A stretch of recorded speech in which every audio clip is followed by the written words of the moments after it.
My fellow South Africans, we're on the brink of another historic election.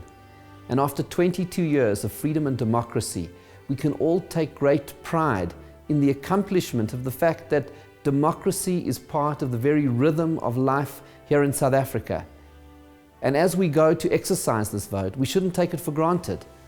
When we walk into that voting booth, we are exercising real power, the power to choose the men and women who govern this country.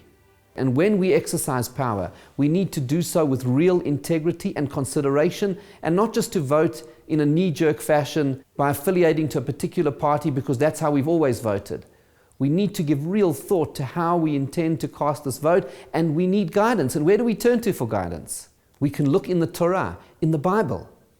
Because when Moses appointed leaders in the desert, he did so on the advice of his father-in-law Jethro, and the book of Exodus describes 4 criteria by which he appointed the leaders of the time.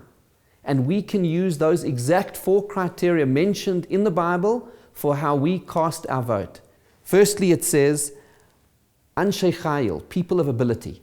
The first criterion has to be someone who can really get the job done.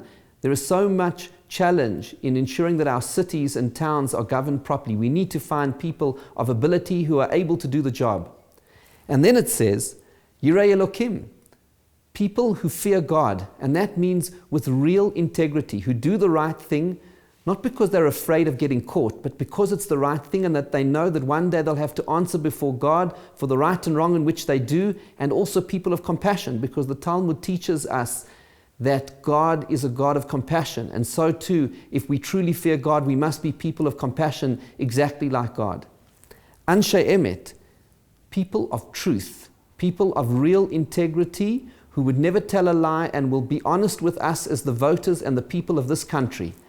And finally, Sonei Batza, people who hate unfair gain. And note the language of the Bible. It says people who hate unfair gain. Not only will they not take gain which is unfairly gotten by them, but they actually hate it. It's something which they despise. And so we need leaders who will despise unfair gain and corruption.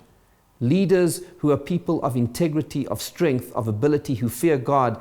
These are the criteria by which we should exercise our vote. And if we elect people like that, we will continue to build a great country together.